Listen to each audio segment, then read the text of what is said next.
It was a clear Monday morning in Los Angeles. The air was fresh after last night's light rain, and the streets around West Valley College buzzed with energy. Students hurried across the campus with coffee cups in hand, earbuds in their ears, and backpacks swinging behind them. Ethan Miller, a 20-year-old psychology major, walked quickly toward his class. He looked confident on the outside, but inside, he was nervous. It was quiz day, and Ethan had spent half the night trying to memorize the chapters. Still, as he sat in his seat, the words from the textbook felt like fog, there, but impossible to catch. "All right, everyone," said Professor Grant, a tall man with gray hair and round glasses. "Let's begin. Question 1. What part of the brain is responsible for long-term memory?" Ethan froze. His pencil hovered above the paper. He knew this answer yesterday. He had repeated it aloud, written it 3 times, even highlighted it in yellow. But now, nothing. His mind was completely blank. The classroom was silent except for the soft scratching of pens. Ethan's heart pounded. He could almost feel the answer dancing on the edge of his memory, but it wouldn't come. When time ran out, he handed in his paper. Defeated, after class, he sat outside on the campus lawn, staring at the palm trees. His best friend, Mia, joined him. She was cheerful, confident, and one of those students who always seem to remember everything. "Mia, hey, how did the quiz go?" Ethan, groaning, "Don't ask. I forgot half the answers. I studied so hard, Mia, but my brain just doesn't keep things." "Mia, you don't need to study harder, Ethan. You just need to study smarter." Ethan frowned. "Ethan, study smarter? That sounds like something from a YouTube ad."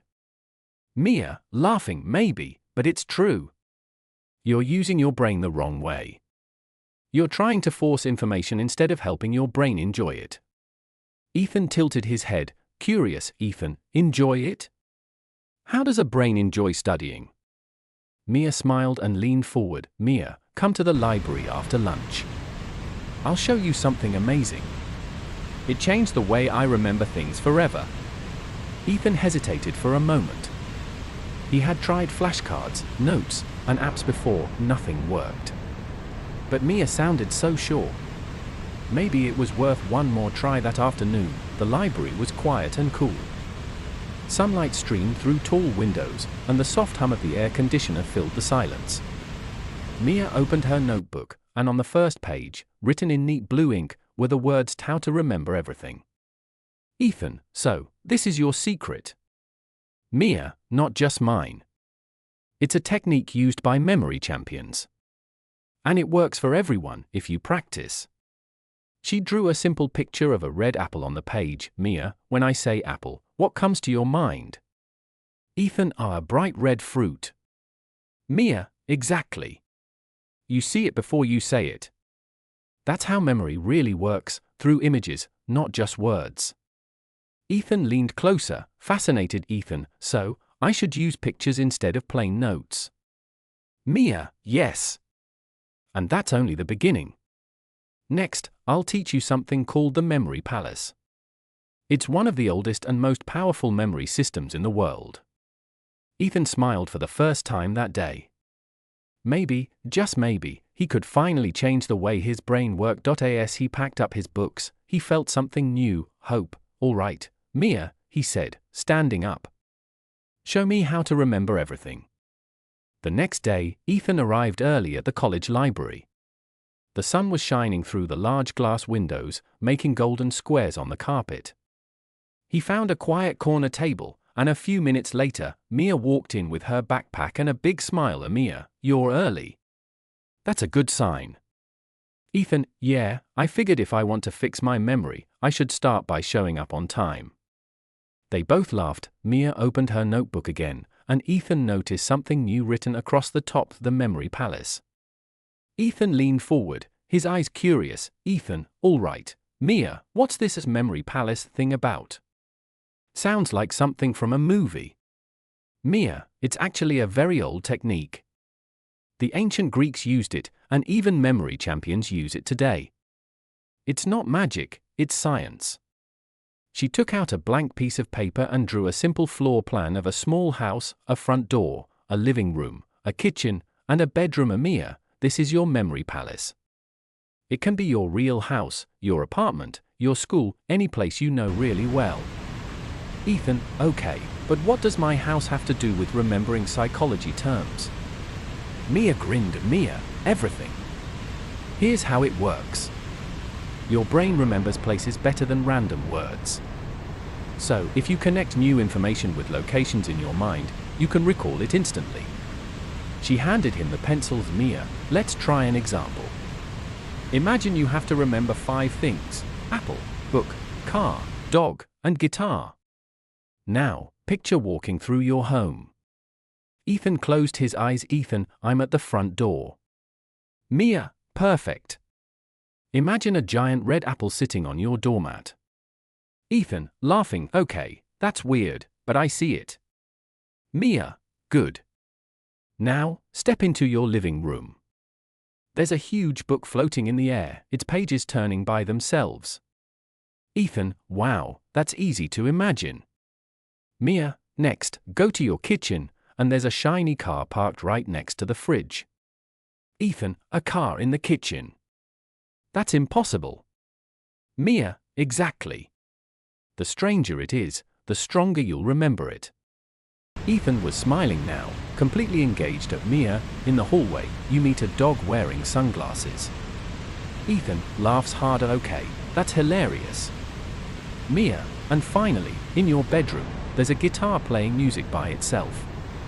Ethan opened his eyes. At Mia, now, tell me the 5 words in order. Ethan, apple, book, car, dog, guitar. Mia clapped her hands. Mia, see? You remembered them perfectly, and you didn't even write them down. Ethan looked amazed. Ethan, that was actually easy. My brain really remembered it like a story. Mia, that's the secret. Memory is just association. The more creative you are, the more powerful your memory becomes. Ethan sat back in his chair, thinking. For the first time, he realized how visual his mind really was. So, I could use this for anything. Like studying for exams, remembering names, even speeches. Mia, exactly. You can build an entire palace in your mind, room by room, full of memories. Ethan's eyes brightened with excitement. I like that. A palace inside my mind. Sounds powerful. Mia smiled knowingly. It is. And if you keep practicing, you'll start to see that your memory isn't weak, it's just waiting for the right method. They packed their books, and as they left the library, Ethan looked around the campus differently. Every building, every hallway, every classroom, he began to imagine filling them with things he wanted to remember. As he walked toward his dorm, he whispered to himself, this time, I'm not just studying facts.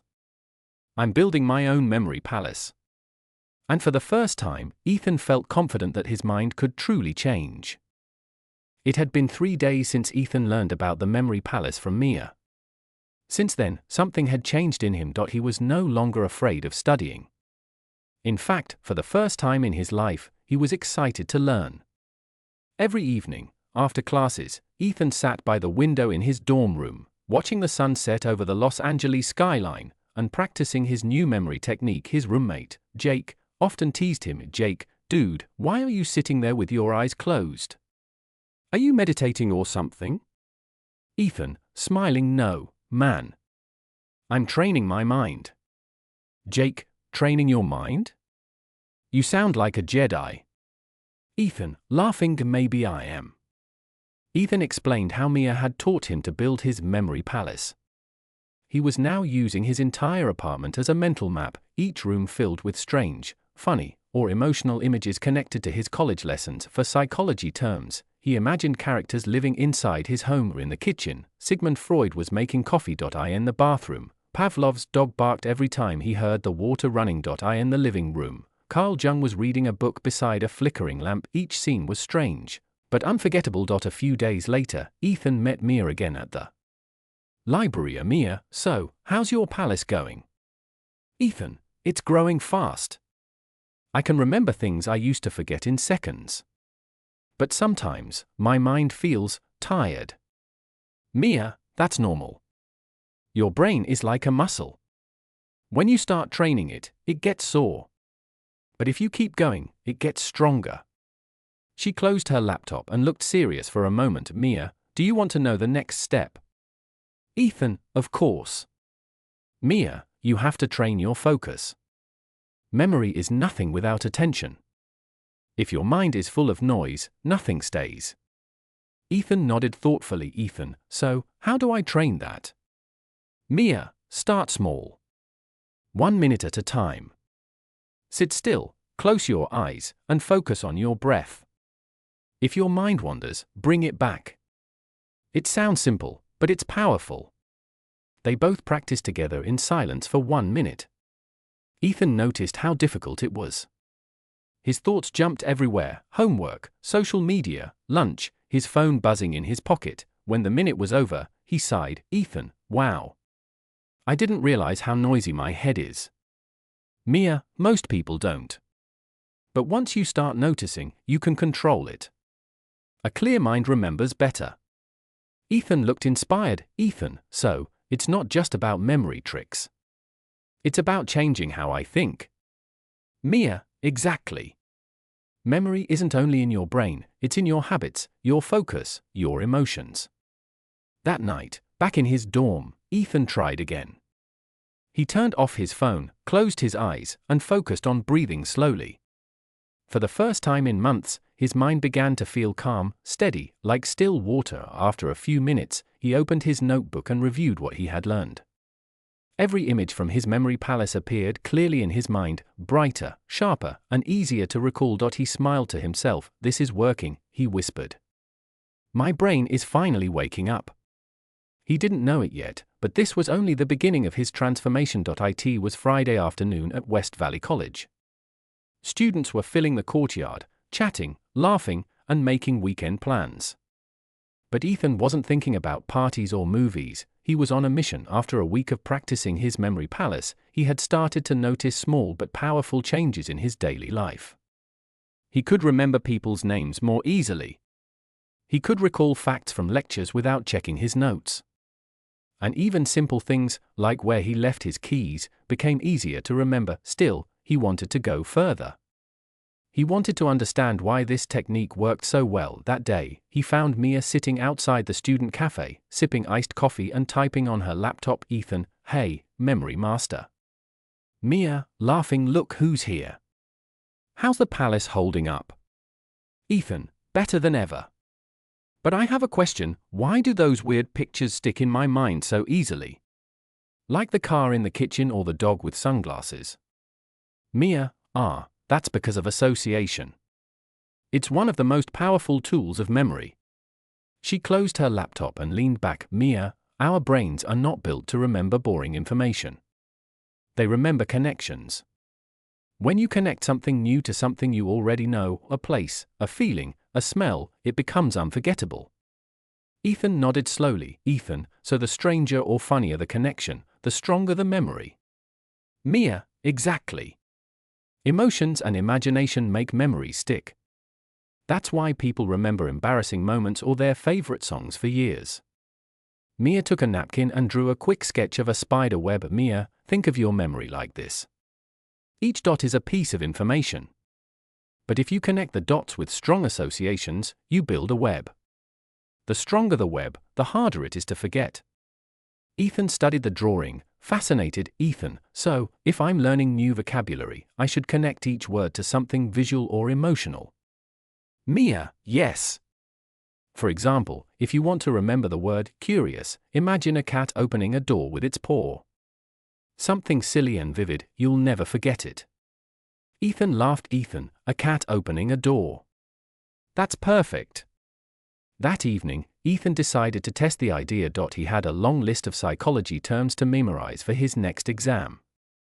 Instead of reading them over and over, he created wild, funny images for each one. For conditioning, he imagined a dog wearing a graduation cap. For motivation, he pictured a rocket ship blasting off with the word goals written on it. For memory, he saw a giant brain holding a photo album. He repeated the list once, and instantly remembered everything. A smile spread across his face.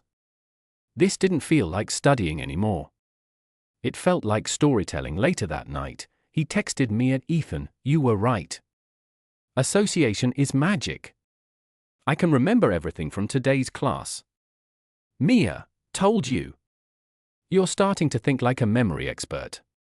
Keep going, soon your brain will make associations automatically." The next morning, Ethan went for a walk around the campus. The air was crisp, and the palm trees swayed gently in the California breeze. As he walked, he noticed how his brain had started to see differently. Every object reminded him of something. A clock tower reminded him of time management. A red car reminded him of motivation. A bookstore reminded him of opportunity. Everything was connected, everything told a story. Ethan stopped for a moment, feeling something powerful rising inside him. For the first time, he realized that memory wasn't just about remembering, it was about understanding how the mind sees the world. He smiled and whispered, "The more connections I make, the more alive my mind becomes." It was a quiet Sunday morning in Los Angeles. The streets were still empty, and the first light of dawn painted the sky in soft shades of orange and gold. Ethan sat on the balcony of his small apartment, sipping a cup of coffee, his notebook open in front of him. He was reviewing the week's lessons, the memory palace, focus, and association. Each one had changed how he thought about learning. But now, he wanted to go deeper. He wanted to know why certain memories stayed forever, and others disappeared like smoke. As he looked out over the city, his phone buzzed. It was a message from Mia. "Mia, hey, you busy? I have something important to show you. Meet me at the park in 30 minutes. Ethan smiled, grabbed his backpack, and headed out. The park was alive with energy, kids running, people jogging, dogs chasing frisbees. Mia sat on a bench near the fountain, waving when she saw him. "Ethan, so, what's today's lesson, teacher?" "Mia, today, we talk about something even more powerful than pictures and associations, emotion." "Ethan, emotion? Like feelings?" "Mia, exactly. Emotions are the glue of memory." She pointed to the children playing by the water. "Mia, think about it, Ethan. What are your strongest memories?" Ethan thought for a moment. "Ethan, honestly, the ones that made me feel something. Like when I got my college acceptance letter, or when my dog died last year." "Mia, exactly. That's because emotion tells your brain, hey, this is important, don't forget it." Mia pulled a small photo from her bag. It was of her standing with her family in front of a small house. "Mia, this picture reminds me of my old home in Texas. Every time I look at it, I can smell the barbecue, hear my dad's guitar, and feel the heat of summer. That's emotion, and that's memory." Ethan smiled softly. "Ethan, so if I connect emotions to what I study, I'll remember more." "Mia, exactly. The more personal you make the information, the stronger you'll recall." They walked slowly around the park as Mia continued explaining. "Mia, let's try something. Think of something you need to remember, something boring." "Ethan, okay, I have to memorize the stages of sleep for my psychology exam." "Mia, perfect. Now give each stage a feeling." Ethan thought carefully. "Ethan, stage 1, light sleep. That's like when I'm dozing off during lectures, peaceful but half awake." "Mia, good. Stage 2. Ethan, dreams starting to form, feels mysterious." "Mia, stage 3. Ethan, deep sleep, comforting, like being wrapped in a blanket." "Mia, stage 4. Ethan, that's REM sleep, where dreams are wild and emotional. Like a movie inside your head." Mia clapped her hands. "Mia, exactly. Now those stages are no longer just facts, they're experiences. You turned knowledge into feelings, and your brain loves that." Ethan grinned. It felt effortless, natural. For the first time, studying didn't feel like work, it felt like art. Later that evening, Ethan sat at his desk, reviewing everything he had learned. He didn't just read the words, he felt them. He imagined colors, sounds, and emotions with each concept. When he tested himself an hour later, he remembered everything perfectly. He looked at his reflection in the window and said quietly, "It's strange. I'm not just learning facts anymore. I'm learning myself." The next day, Professor Grant surprised the class with a short quiz. Ethan felt calm. As the questions appeared on the screen, his mind painted the answers like vivid images: the car in the kitchen, the cat opening a door, the stages of sleep like scenes from a dream. For the first time ever, he finished early, confident, clear, and focused. When class ended, Professor Grant stopped him by the door. "Professor Grant, Ethan, great work today. I've noticed improvement. Whatever you're doing, keep it up." Ethan smiled proudly. "Ethan, thank you, sir. I think I finally figured out how to use my brain the right way." As he walked out into the bright California sunlight, he felt unstoppable. The sound of rain tapped softly against Ethan's dorm window. Los Angeles didn't get much rain, but that evening the city felt calm and fresh. Ethan sat at his desk, a cup of hot chocolate beside him, his notebook open. He had been practicing his memory techniques for almost 3 weeks now: the memory palace, focus, association, and emotion. His progress had been incredible. He no longer needed to cram for tests. When his professor asked questions in class, Ethan's hand went up confidently. His friends noticed the change too. He was sharper, calmer, more focused, but deep down, Ethan wanted to test his true limits. He wanted to see just how far his memory could go. That's when Mia gave him a new challenge. It was Friday afternoon. They met again at their favorite spot, the quiet table near the back of the campus library. The smell of old books filled the air. "Mia, Ethan, you've mastered the basics. Now it's time to go beyond." "Ethan, beyond? How far beyond are we talking?"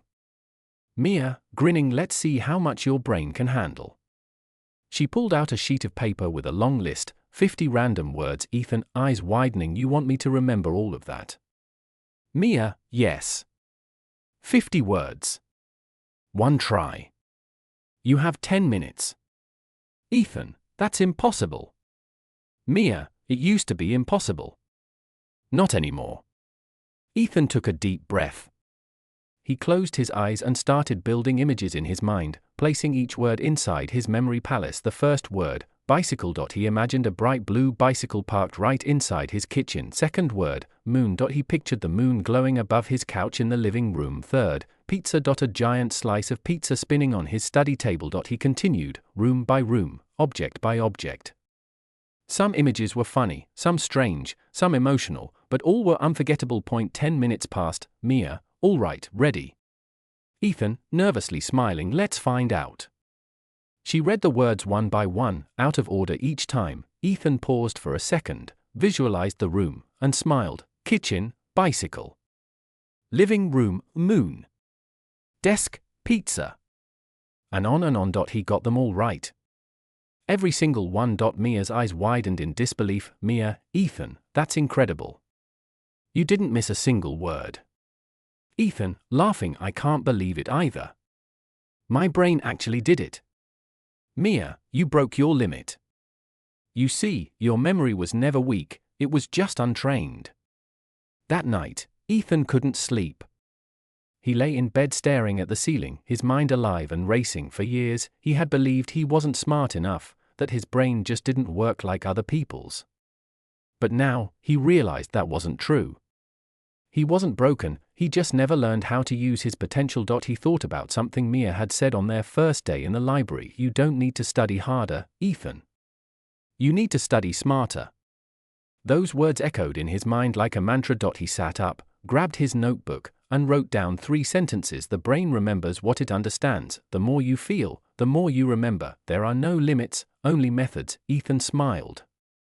He finally understood what learning truly meant. The next morning, the rain was gone, and the California sky was bright blue again. Ethan walked to campus with a sense of pride and quiet confidence. He stopped by the library where Mia was studying. Ethan, hey, guess what? Mia, what's up? Ethan, I want to teach this. I want to help others learn what you taught me. Mia looked up and smiled warmly. Mia, that's the best decision you could make. Ethan's journey was far from over, it was just beginning. It was a warm spring morning at West Valley College. The air smelled of fresh grass, and students filled the campus lawns, studying under trees and chatting in small groups. Ethan walked through the crowd, his backpack over one shoulder and a quiet smile on his face. he felt different now, calmer, more focused, more alive. 3 weeks ago, he could barely remember half of what he studied. Now, he could memorize pages, names, and even long speeches with ease. But more than that, Ethan had discovered something powerful, a new sense of purpose. He wanted to share what he had learned. That afternoon, he met Mia in the student cafe. She was reading a psychology book, sipping her usual iced coffee. Ethan, hey, Mia. Remember when you said I'd surprise myself? Mia, smiling, yeah. Don't tell me you just memorized the whole dictionary. Ethan, laughing, not yet. But I've been thinking, I want to help other students who struggle like I did. Mia, that's amazing. You'd make a great mentor. Ethan, maybe. But where do I start? Mia leaned forward. Mia, start small. Share what worked for you with the memory palace, association, emotion, all of it. People relate to stories, not lectures. Just tell them your story. Ethan thought about that for a moment. Tell them my story. He liked that idea. The next day, Ethan asked Professor Grant for permission to speak at the Student Learning Club. The professor agreed immediately. Professor Grant, you've made remarkable progress, Ethan. I think other students can learn from your experience. Ethan spent the evening preparing. He didn't write a speech, instead, he built one in his memory palace. Each room of his imaginary home held a key idea: the living room, his struggles with forgetting; the kitchen, meeting Mia and learning the first technique; the bedroom, focus and calm; the balcony, emotion and self-belief. By the time he finished, the whole speech lived clearly in his mind. The next afternoon, the learning club met in a small auditorium. Around 20 students were there, some tired, some distracted, some curious. Ethan took a deep breath and stepped to the front. Ethan, hey everyone, my name's Ethan Miller. A few weeks ago, I couldn't remember half of what I studied. I thought my brain just didn't work like other people's. But then I met someone who showed me that memory isn't about how smart you are, it's about how you use your brain. The room grew quiet. Every eye was on him. He talked about the memory palace, about turning boring facts into stories and pictures. He explained association, showing how weird or funny images made facts unforgettable. He spoke about emotion, how feelings made learning come alive. To demonstrate, he gave them a quick challenge. Ethan, I'm going to say 10 random words, and I'll help you remember all of them in just 1 minute. The students laughed, but they agreed. He gave them the list: apple, car, elephant, pizza, rain, book, guitar, dog, moon, and chair. Then he told them a quick story. You walk into your house and see a giant apple on your car, an elephant eating pizza in the rain, reading a book, playing a guitar, while your dog howls at the moon and sits on a chair. After 1 minute, he asked the group to repeat the words. They all did, perfectly. Gasps and laughter filled the room. Student 1, no way. I never remember lists like that. Student 2, that was actually fun. Ethan smiled. Ethan, see? Your memory isn't weak, it's just bored. Give it something to imagine, and it will remember anything. When he finished, the students clapped. Mia, who had been sitting quietly in the back of the room, smiled proudly. After the meeting, Mia walked up to him. Mia, you did it, Ethan. You've become the teacher. Ethan, I just shared what you taught me. Mia, that's what teachers do. They pass the light forward. Ethan looked around the room, students still talking, laughing, and testing each other's memories. He felt something deep in his chest, pride, gratitude, and a new kind of confidence. For the first time in his life, he wasn't just learning for himself anymore. He was helping others learn too. That night, he wrote in his journals, a true student never stops learning. A true teacher never stops sharing. He closed the book and smiled. His journey was changing, from self-improvement to inspiration. For a few weeks, everything felt perfect. Ethan's workshop had gone viral around campus. Students came to him for advice, professors praised his confidence, and even the dean mentioned his name at a faculty meeting. He had never felt so alive, so capable. But as often happens in life, success brought new challenges. It started with exhaustion. Between classes, tutoring sessions, and helping other students, Ethan was barely sleeping. His schedule was packed from sunrise to midnight. He'd wake up with his head spinning, his thoughts tangled. Some mornings, he couldn't even remember what day it was. I teach memory, and now I'm forgetting things, he thought bitterly one night, staring at his reflection in the dorm bathroom mirror. The excitement that once fueled him began to fade, and now he felt pressure to always perform, to always be perfect. One afternoon, Ethan was late to his own memory club meeting when he arrived. The students were already practicing. A new face stood at the front, a tall student named Jason, confident and sharp. Jason, hey, Ethan. We started without you. I was showing them a faster method, no offense. Ethan, forcing a smile. No offense taken. But inside, it stung. Jason had a different teaching style, fast, flashy, full of shortcuts. Students loved it. Ethan could feel their attention drifting toward the new guy after class. Mia noticed the look on his face and Mia, you okay? Ethan, shrugging, yeah, just tired. Mia, no, something's off. What's wrong? Ethan, I think I'm losing them. Maybe I'm not as good a teacher as I thought. Mia sighed softly. Mia, Ethan, every good teacher faces this. Doubt doesn't mean you're weak, it means you care. But Ethan couldn't shake the feeling. That night, he sat alone in the library. The lights were dim, the air still. He opened his notebook, the same one from weeks ago, full of notes and goals. At the top of one page, he had written that there are no limits, only methods. He stared at the sentence for a long time, then he whispered, almost angrily, but what if I'm the limit? He closed the notebook, leaned back, and rubbed his temples. He missed the simplicity of learning, when it was just him, a notebook, and a dream. Now it felt like a competition. He thought about quitting the club, about stepping back before he failed publicly. The next morning, while walking across campus, Ethan saw Professor Grant sitting on a bench reading a newspaper. He almost walked past but stopped. Professor Grant, Ethan. You look like a man carrying 1,000 books in his mind. Ethan, half smiling, feels like it, sir. Professor Grant, what's troubling you? Ethan hesitated, then said honestly, Ethan, I thought teaching would feel good forever. But now I feel small. Like maybe I've peaked. The professor folded his paper and looked at him kindly. Professor Grant, let me tell you something, Ethan. The moment you think you've reached your peak, that's when the real learning begins. Doubt isn't the end of growth, it's the doorway to your next level. Those words sank deep into Ethan's heart. Ethan, so, what should I do? Professor Grant, rest. Reflect. Then teach again, but not to prove yourself. Teach to grow with others. Ethan nodded slowly.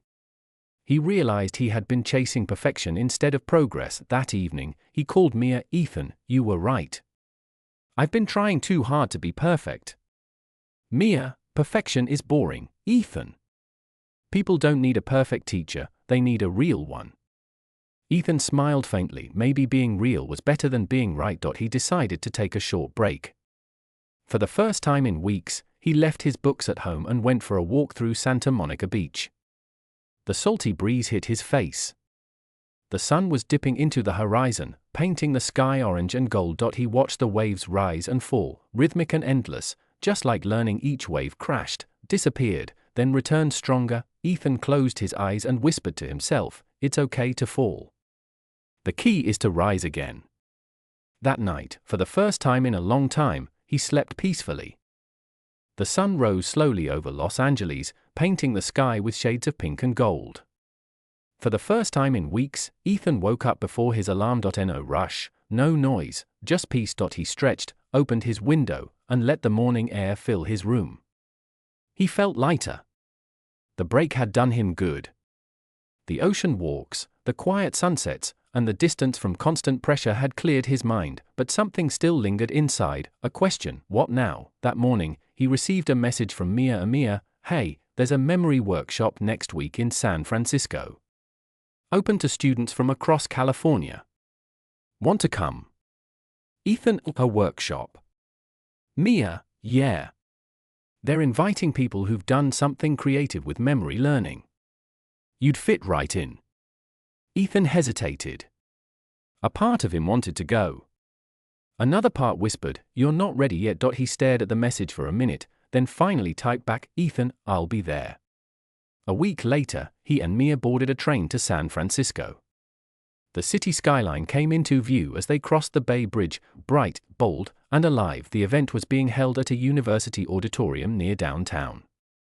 When Ethan walked inside, he was amazed. Hundreds of students, teachers, and even memory experts were there. Posters about cognitive training and neurolearning covered the walls. He suddenly felt small again. Ethan, whispering to Mia, "I don't belong here." "Mia, stop. You've earned your place. You're here because you help people remember, not because you're perfect." Her words steadied him. When his turn came to speak, Ethan stepped up to the stage. The bright lights made his heart race. He could see the crowd, hundreds of faces, waiting. He took a slow breath, then began, "Ethan, a few months ago, I couldn't remember what I studied. I felt like my mind wasn't good enough. But someone taught me that memory isn't about being gifted, it's about training, emotion, and imagination." He paused, letting his words settle. We all remember differently. Some people learn with their eyes, others with their hearts. The trick is to connect the two. I used to think memory was about repetition. Now I know it's about meaning. The more something matters to you, the longer it stays. He shared stories from his own life, the first time he built his memory palace, how he turned lists into pictures, and how he taught his classmates using laughter and emotion. At first, he was nervous. But as he spoke, something changed. He stopped trying to impress the audience, and started connecting with them. By the end, the room was silent, and then, applause, loud, warm, genuine. After the talk, a young girl approached him. She wore thick glasses and held a notebook full of scribbles. A girl, "Hi, Ethan. I used to think I was dumb because I forget things easily. But when you said a memory isn't about talent, it's about technique, it made me feel like maybe I can do it too." Ethan smiled softly. "Ethan, you can. Start small. Make it fun. Your brain just needs a little imagination." She nodded with bright eyes and walked away. Amia came up behind him, her voice filled with pride. "Amia, you see what you did? That's what teaching is, not being the best, but helping others believe they can be." Ethan looked around the hall, watching students talk excitedly about memory tricks and learning methods. He realized something profound. He didn't need to be the best. He just needed to keep growing and giving. That evening, they stood outside the Golden Gate Bridge. The sunset glowed red over the water. The wind was strong, but the view was breathtaking. "Ethan, I was so afraid of failing, Mia. But maybe failure isn't the opposite of success, maybe it's part of it." "Mia, exactly. Every mistake teaches your brain something. You're proof of that." Ethan laughed softly, his hair blowing in the wind. "Ethan, you know, a few months ago, I couldn't even remember 10 words. Now, I'll remember this moment forever." That night, back in his hotel room, Ethan opened his journal. He wrote, "Her memory isn't just about remembering facts. It's about remembering who you are and why you started." He closed the notebook, feeling peace, not because everything was perfect, but because he finally understood his purpose. A few months had passed since the San Francisco workshop. Ethan's life had changed completely, not because he became famous, but because he finally understood something simple yet powerful. The best way to remember everything is to live what you learn. He was back in Los Angeles, finishing his final semester at West Valley College. But this time, he wasn't just another student trying to survive exams. He was a mentor, a helper, and, as some students called him, the memory guide. Every Friday afternoon, Ethan held small sessions in the campus library. Students came with notebooks, flashcards, and tired eyes. Ethan would smile and say, "Ethan, okay, before we study, let's do one thing first, breathe." He taught them how to slow down, visualize, and attach emotion to their lessons. They laughed when he asked them to imagine a dancing banana or a talking dictionary, but it worked every time. Soon, the sessions became more than just study groups. They became communities, people helping each other learn, share, and grow. And at the heart of it all was Ethan's simple belief: the more we share knowledge, the stronger it becomes. One evening, after a long study session, Mia and Ethan sat outside the library steps, watching the California sky fade from gold to deep blue. "Mia, you've come a long way, Ethan. Remember that first day in the library when you couldn't recall a single word?" Ethan, laughing, "I try not to." "Mia, and now? You've taught over 100 students. You've changed how people think about memory. Ethan, maybe. But you know what? I realized something. Memory isn't just about information, it's about connection. Mia, connection. Ethan, yeah. Every time we remember something, it's because it meant something to us, a face, a feeling, a story. That's what makes it stick. Mia nodded, her eyes soft. Mia, that's beautiful, Ethan. You've not only trained your mind, you've trained your heart. As the months passed, Ethan received an email from a local education conference. They invited him to speak about memory and emotion in learning. When the day arrived, he stood once again before a large audience, not nervous this time, but calm and grounded. He looked out at the crowd and said, "We all forget things, but what matters isn't how much we forget, it's how much we care to remember. Memory is a story. It's how your brain says, this matters, so give it something worth remembering, passion, meaning, emotion, and when you study, don't just fill your mind, fill your life." The room erupted in applause. Ethan smiled, humbled, remembering how far he had come, from a confused student who couldn't remember a list, to a teacher who helped others find confidence in their own minds. That night, he walked home through quiet Los Angeles streets. The city lights shimmered in the distance, and a cool breeze brushed his face. He took out his small notebook, the same one he had used since the beginning, and wrote his final entry. ****. Nothing is ever truly forgotten. The lessons, the failures, the people, they live inside us. Memory is not just a skill. It's a way of keeping your purpose alive. ***. He closed the notebook, smiled to himself, and whispered, "Thank you, memory." Then he walked on, the night calm and endless, his mind clear and alive, ready for whatever came next.